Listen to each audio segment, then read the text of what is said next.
LA This Week. The city hosts 100 free meals with over 1,000 Angelinos invited, all of them to talk about race relations in the city of Los Angeles and how to improve them. I'm Gil Reyes at the first of these sit-down meals. I'll have the story next. I'm Anna Marcos. This leadership summit, led by Councilmember Mitch Englander, teaches high school students how to be the voices for change in their society. That's coming up.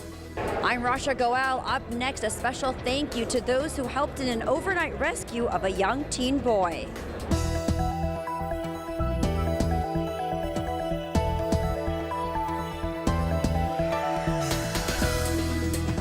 Hello and welcome to LA This Week. Thanks for joining us. I'm Yana Kay. Well, they say food is the way to a man's heart. But how about the heart of an entire city? Well, local leaders are using meals to help ease tensions and promote understanding between LA's diverse groups. Gil Reyes has more on Embrace LA and its 100 Dinners plan. The table is set. The guests have arrived. Time to savor some thoughtful conversation about race relations at dinner tables citywide. Some of the biggest movements in the world, some of the greatest accomplishments in this country all started around somebody's kitchen table. City Council President Herb Wesson at Homeboy Industries hosting the first of 100 free meals across Los Angeles. People of different colors and faiths breaking bread, breaking barriers, really listening to each other. The program is called Embrace LA. In that moment where you can understand where someone else is coming from, you set your biases aside for just a moment, amazing things can happen. And that's the promise that Embrace LA holds. The goal is mutual understanding. The FBI reports hate crimes against Muslims, Jews, and LGBT people have increased in recent years. The immigration debate has also sparked ill will towards Latinos. We've got to have the courage, and we have to make sure that we talk about the uncomfortable things that make us uncomfortable. And the only way to do that is to break through some of these barriers and begin these tough conversations. No topic is off the table regarding race relations, the airing of any grievances, and also possible plans for the city. The only rule? Respect. We are going to synthesize ideas and themes to really gather data on how we can synthesize these ideas into city policy. We're going to set a tone that the rest of the country should and probably will be inspired to follow. At Homeboy Industries, I'm Gil Reyes for LA This Week. The invitations to attend and host dinners went out for weeks on social media. City leaders hope to learn a lot through 100 dinners over 5 days. A massive team effort to help rescue a boy from one of the most toxic places in Los Angeles. Rasha Goel has more on the appreciation being extended to those who helped save a young teen boy. Let's give another round of applause to these heroes here. And welcome home, Jesse. Good to have you back. Thank you all so much. Appreciate it. A heartfelt and proud moment for Bureau of Sanitation workers and various city departments who rescued 13-year-old Jesse Hernandez after he spent 12 hours in the city's vast network of sewer tunnels. Jesse Hernandez was praying, and today he is grateful to have been rescued. I'm so thankful for everybody who was involved in my rescue. Because of them, I'm back with my family. And God for giving me another chance to live. Our first responders from the Los Angeles Fire Department to sanitation, to the recreation and parks, and many others worked throughout the night to find Jesse. According to authorities, Jesse was spending Easter with his family at Griffith Park when he fell into the sewer system while jumping on wooden planks in an abandoned concrete building. One of the planks broke and the teen plunged 25 feet into a 4-foot wide pipe. In a massive search effort, crews used remote video cameras to find him in a maze of 6,400 feet of underground pipes that run parallel to the LA River and cross under freeways. Michael Adams and Kurt Boyer were the two Bureau of Sanitation workers who opened the manhole cover and helped pull him out. We were able to get the truck up and get the reel down in there, told them how to go ahead and hold on to it, and then from there we were able to go ahead and pull him up. So we got him up maybe 3/4 of the way, then we reached down there and grabbed him out, and got him on out. He's the toughest kid I know. It's the environment, the smells, the sewage, it's completely pitch black in there. It's definitely a tough environment to be in. More than 100 members of the Los Angeles Fire Department and personnel from several agencies assisted in the search. Many with specialized urban search and rescue training. 2 helicopters and multiple command teams to begin an extensive above and below ground search for Jesse. And to Jesse, I want to say this too. I know it must have been a scary 12 hours for you down there, but you never gave up hope, and we are so proud that your spirit helped you to survive and to be here today. Even officials are saying Jesse being alive today is nothing short of faith and a miracle. In downtown Los Angeles, I'm Rasha Goel for LA This Week. Could LA take over as the biggest tech city in the nation? Well, our goal is to surpass New York and San Francisco. Gil Reyes reports on a job fair that's connecting Angelinos to companies looking to hire. What was billed as LA's biggest tech job fair drew 15,000 job seekers to the Reef in downtown. It's amazing. There's so many awesome companies, and it's just really good vibes. Everybody's really informative with everything, and it's a lot of companies out here hiring. 250 companies like SpaceX, YouTube, Snap, and BuzzFeed. They're looking for new blood at Tech Fair Los Angeles, a job fair organized by the Annenberg Foundation, the data company known as Comparably, and Los Angeles Mayor Eric Garcetti. I am looking for mostly brand management or marketing management jobs, and preferably at a social impact focused company. I'm currently looking for software development work or in the business area. Now the bad news in all this is this job fair is now over. The good news, companies are still hiring. The city of Los Angeles, though not technically a company, is looking to fill thousands of positions, many of them tech-related, at its information technology agency, public works, transportation, sanitation, and personnel departments. So many city employees came into the city in the 80s and 90s. They're now reaching their retirement years. So of the 48,000 city employees, about half are eligible to retire in a year. You know the city of LA is hiring? Yes, and I was talking to them about their operations and statistical research analyst position. And what did they say? They said that it's currently closed, but they told me about a similar position that I could look into. Of course I would want to work for the city. This is an amazing opportunity to be of service to 4 million people.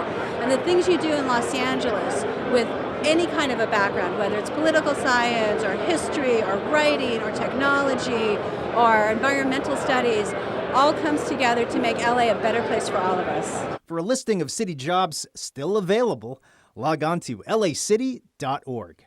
I'm Gil Reyes for LA This Week. The mayor's office is also aiming to diversify LA's tech workforce, hosting hackathons in South LA and Boyle Heights to encourage more young people of color to consider these careers. Well, it's one way to bring everyone on board to help solve our homeless crisis. Rasha Goel has more on how officials are encouraging Angelinos to become part of the solution. Count me in. Are you ready to turn up for a hearing in your neighborhood to build housing? Count me in. Are you ready to find a parking lot where you worship, where we can park RVs and start to bring people home? Count me in. Are you ready to adopt a family and make sure as they enter housing that they don't fall back into homelessness? Count me in. City and county officials, along with other leaders, recently recognized the Everyone In campaign, the start of a United Way-led program aimed at shifting residents' attitudes about allowing housing for the homeless in their neighborhoods. We will do 3 things. We will help people understand how they can be part of the solution. We will track our progress, and we will organize and activate the silent majority who have said yes to housing in their neighborhood.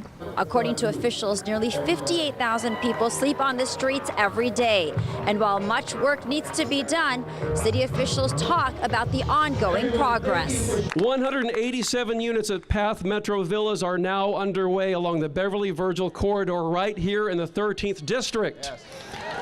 In total, as I speak, we have at least 314 units of supportive housing recently opened, near completion, or currently under construction, including 88 units at Mosaic Gardens, soon to open in Westlake, St. Anne's Beverly Terrace in Rampart Village, where we recently celebrated the opening of 39 units of supporting housing for women and families. While more than 2/3 of voters backed Measure H and Measure HHH, which support building housing for the homeless community, many proposed projects have received fierce resistance from residents in communities ranging from Boyle Heights to Venice and from Temple City to San Pedro.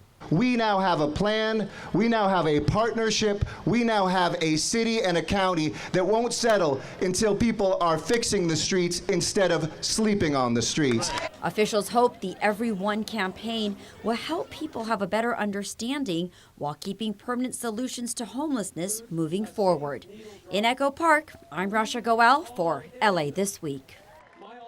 Goals include ending homelessness for 45,000 and preventing homelessness for 30,000 people, in addition to approving 5,000 units of supportive housing by July 2022. Well, you'll see a lot more shaved heads right now at the LA Fire and LA Police Departments. The reason? St. Baldricks, a fundraiser which just raised more funds for childhood cancer research. Anna Marcos looks at all the fun for a good cause. Chief Charlie Beck put aside his badge and gun for a day to try on a hairdresser's gown and a pair of scissors, all in the name of charity. I think it shows the heart of the city of Los Angeles when its police officers and firefighters get together to fight childhood cancer. So instead of fighting fires and fighting crime, these volunteers at the St. Baldricks Fundraiser, both young and old, are raising funds for childhood cancer research. So much cancer research is oriented towards adults, and kids are often an afterthought. But thanks to the St. Baldrick's community, that's changing, and kids are now getting a fighting chance. Every year, the volunteers come to Fire Station 89 to cut hair or get their own mops cropped. The event, a joint effort by the LA Fire Department and the LAPD. We get behind it, we rally, and we want to raise as much money as possible to solve pediatric cancer.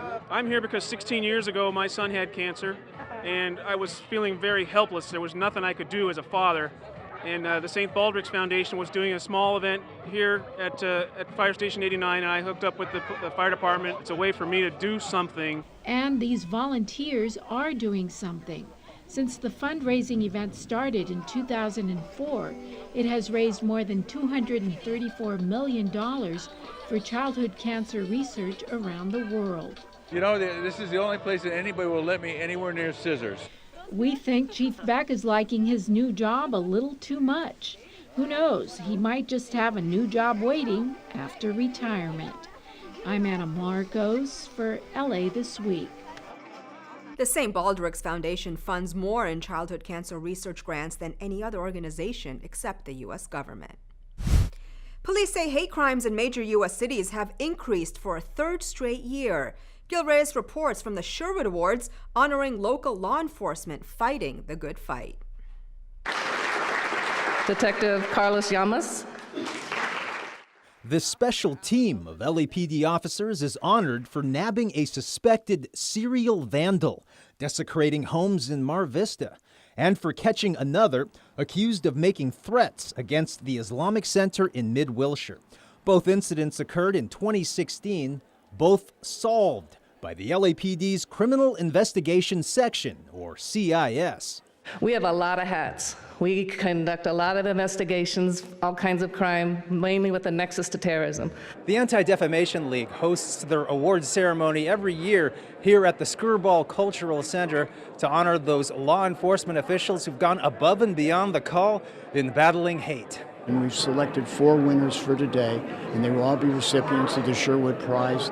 It's terrific to be able to honor them when you realize the incredible things that they have done, putting their lives on the line really to combat hate and bigotry. The LAPD's Criminal Investigation Section is also praised for launching End It, Don't Send It, a social media campaign reminding young people that making threats online is a felony and you could be arrested. I think over the last maybe 3 or 4 years, there has been a slight increase in hate messages going out via social media or directly to the various organizations. Anti-Semitic incidents have actually been up around the country almost 60% from 16 to 17. And when you have that kind of a spike, it's very important for people at the front lines to be paying attention. And the group of people here today are being honored because they were paying attention. I look around here and we have police agencies, prosecution agencies from all over the Southern California region, all working together to be able to help make our society a better place for all to live in.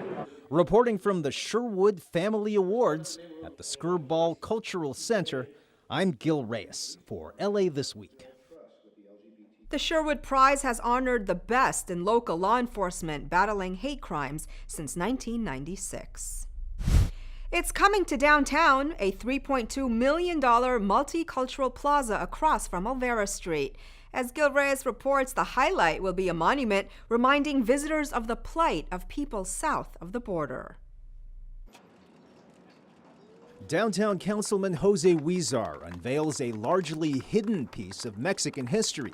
A father leaving his family behind to work in the United States. It's the story of Los Braceros. It's not in our textbooks.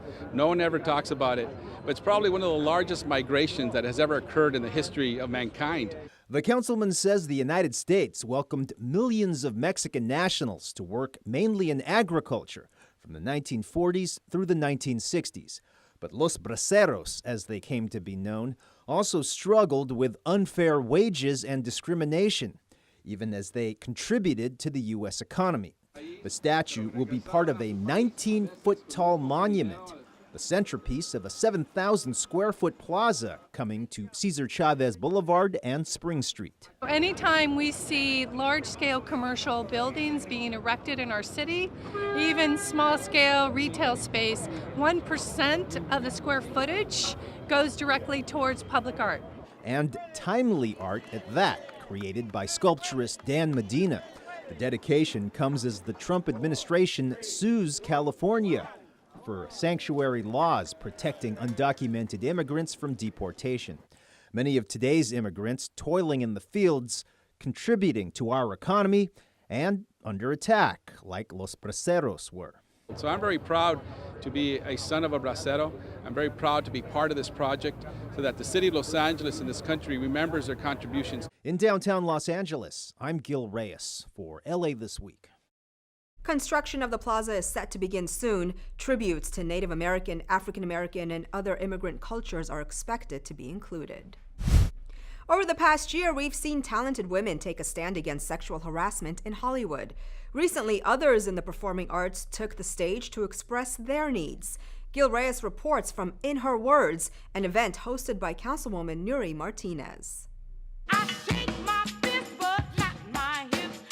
A night of dance, song, and poetry, all told from the female perspective. It's just another way for women to come and express their views on feminism and what it is to be a woman in Los Angeles. And it takes it out of like stuffy room that we're usually accustomed to. It's kind of nice to have a nice open venue. This is a man's world. Councilwoman Nuri Martinez hosted the extravaganza known as In Her Words.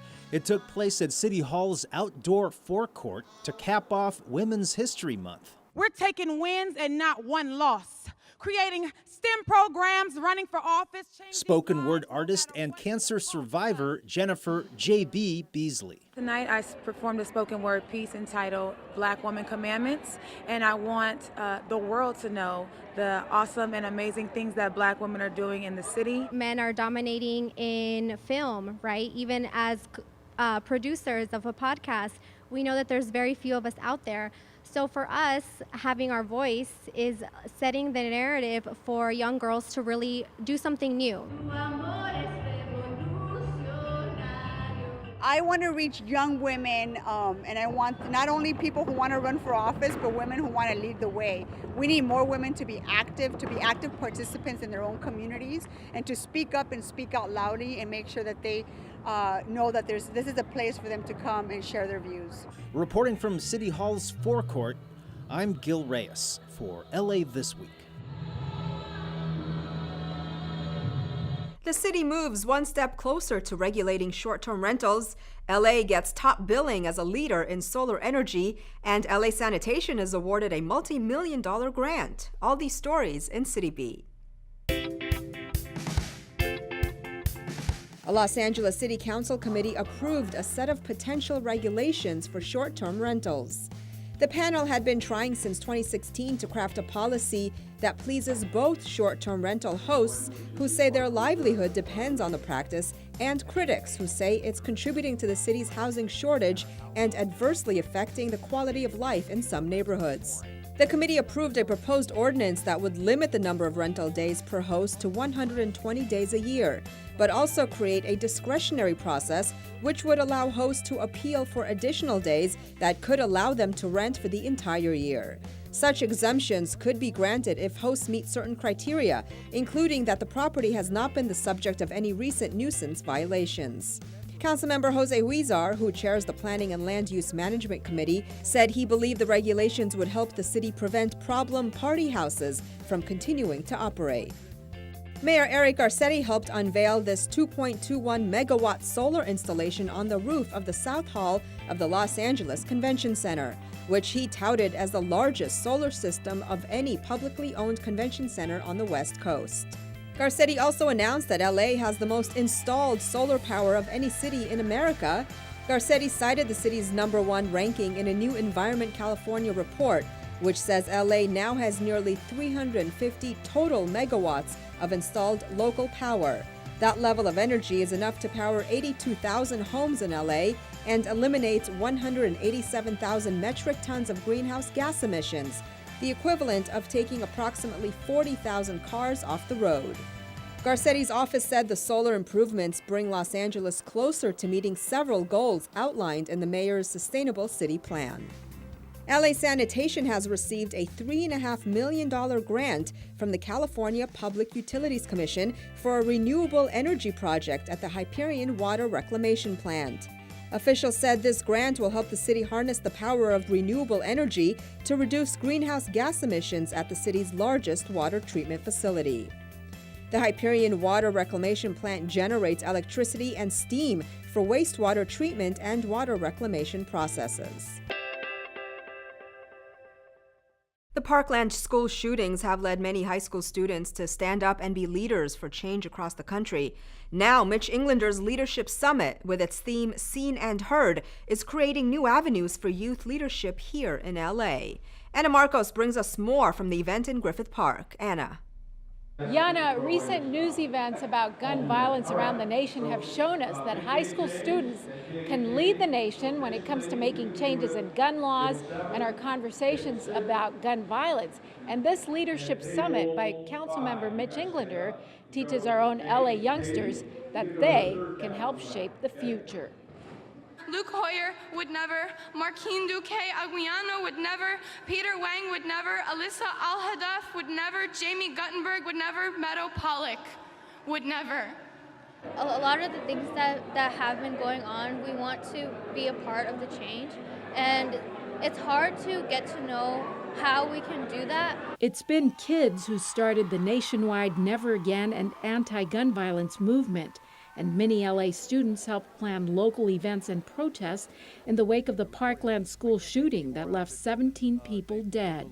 The March 14th event as a whole was against gun violence in the nation and ensuring students were safe in and on student or school campuses. And you helped lead that? I did. I was one of the 5 students who helped plan the entire event. And it was dear to my heart because I don't think students should go to school in fear of their lives being taken away from them. Now, Councilmember Mitch Englander has put on this Leadership Summit to make sure the students continue to develop their leadership skills and become a voice for change.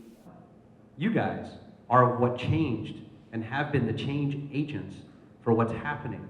You aren't our future leaders. You are our leaders today. It's not tomorrow. It's not once you get out of college. It's not once you have careers and families that you begin to have a voice. You have a voice and you are seen and heard. The students are getting a chance to talk about many issues that concern them, as well as ways to put their ideas into action. I really want to make a change in how we treat the environment and climate change as well. Also, I really want to make a difference in how Muslim people are portrayed in our society as well. So, like Muslim girls in general, because oftentimes we are discriminated against. There's a lot of poverty in the world, and there's a lot of poverty here too, and it's a very global issue, and that it could be solved. And if it was students who could do all this across the nation. We've already seen the most powerful lobby and one of the oldest lobbies, the gun lobby, fighting our youth.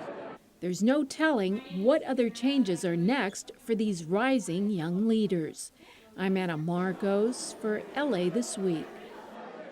Councilmember Mitchell Englander reminded the young people that students helped end school segregation in Arkansas in the 50s, students who rallied for equal education in the Chicano blowouts of East LA in the 60s, and it was students in 1971 who forced a drop in the voting age from 21 to 18. Well, help beautify our community by helping clean it, take part in an Earth Day celebration, and enjoy a free screening of Coco. All this in this week's Things to Do. The North Valley YMCA is hosting an Earth Day community cleanup at Limekin Canyon Park in partnership with Council District 12. Help beautify our community and the earth by participating in this event. All children in grades K through 12 must be accompanied by a parent or guardian to participate. It all takes place on Saturday, April 21st. The cleanup begins at 9 a.m. LA Sanitation will hold its third annual citywide Earth Day LA event at Highland Park. There'll be plenty of city vehicles for kids to explore, games to play, prizes to win, seeds to plant, and over 50 exhibitors to visit. Free beverages and snacks are available while supplies last. All exhibits will be related to city services and sustainability. So join the earth-friendly fun in a festival setting. The event takes place on Saturday, April 21st from 10 a.m. to 2 p.m. at Highland Park Recreation Center located at 6150 Piedmont Avenue. Councilmember Gail Cedillo invites you and your family to a free screening of the Disney movie Coco. Enjoy a fun evening with the family and spend some quality time together. The screening takes place Friday, April 20th from 6:30 to 8 p.m. at the Ramona Hall Community Center located at 4580 North Figueroa Street. For more info, call 323-550-1538. And that's a look at some things to do. Well, that's going to do it for this edition. I'm Yana Kane from all of us here at LA This Week. Thanks for joining us. A reminder that you can catch us online at lacityview.org. You can also follow and like us on Facebook. We'll see you back here next week for more of LA This Week.